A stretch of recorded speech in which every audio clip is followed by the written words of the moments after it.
Assalomu alaykum aziz birodarim.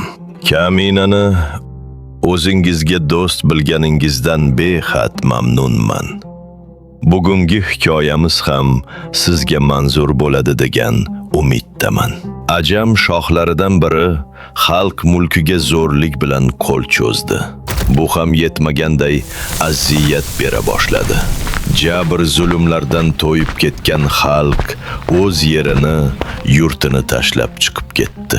Odamlarning u yoqdan bu yoqqa ko'chib yurib, g'urbat yo'lini tutishlaridan o'zga choralari qolmadi. Borgan sari aholi kamayib, mamlakat daromadi tushib ketdi. Sultonning xazinasi bo'shab qoldi. Shu payt dushmanlar ham har tomondan hujum qila boshlashdi. Bir kun sultonning majlisida hukmdorlar hayotidan hikoya qiluvchi Shohnama kitobidan Zahhok saltanatining tanazzulga yuz tutib, Faridunning taxtga chiqishi haqidagi hikoyat o'qildi. Shu payt vazir sultonga: Afandimiz mamlakati, xazinasi va qo'shini bo'lmagan Faridun shohlikka qanday qilib erishdi? Eshitganingdek, bir to'da olomon uning yonini oldi. Xalq yig'ilib, uni qo'llab-quvvatladi va u shohlik darajasiga ko'tarildi, deb javob berdi sulton. Shunda vazir: Modomiki xalqning kuchi shohlikni ta'minlar ekan, unda nega siz xalqni parishon qilmoqdasiz, shohim? Yoki podshohlik qilish fikridan yiroqmisiz?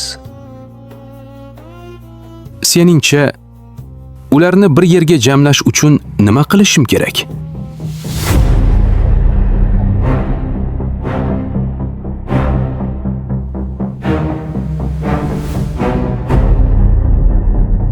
Avvalo, podshoh odil bo'lsagina, olomon uning atrofida yig'iladi.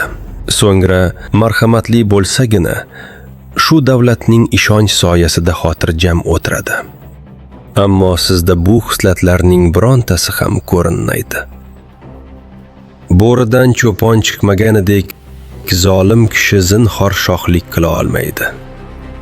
Shohning zulm urug'ini ekishi o'z saltanati poydevorini qulatishi demakdir.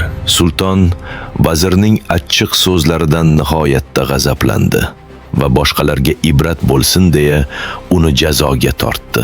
Vazir hibsga olinib, zindonga tashlandi. Oradan ancha vaqt o'tdi. Podshohning jiyanlari unga qarshi bosh ko'tarishdi. Sultonning adolatsiz harakatlarini, o'lkani boshqara olmayotgani hamda falokat yoqasiga olib kelganini aytishib, undan qutulmoq uchun qo'shin to'plashgan edi. Sultonning zulmidan paymonasi to'lgan xalq isyonchilarning da'vatiga ergashishdi. Dono vazir aytganidek, mazlum kishilar sultonga butunlay dushman bo'lib qoldi va isyon ko'targan shohning jiyanlariga ko'makchi bo'lib, zolim podshoh saltanatini vayron qilishdi. O'lka zolim podshoh zulmidan qutulib, butunlay ozodlikka erishdi. Buning hikmati shuki, kuchli inson zulm qilmaydi. Zolim bir kuni albatta jazosini oladi. Mazlumning ohi zolimga yaxshilik olib kelmaydi. Mazlumlar Allohning himoyasidadirlar. Birodarim, agar hikoyam sizga oz bo'lsa-da, manfaat keltirgan bo'lsa, bundan xursandman. Alloh iroda qilgungacha siz bilan xayrlashamiz. Hamisha Allohning panohida bo'ling. Assalomu alaykum.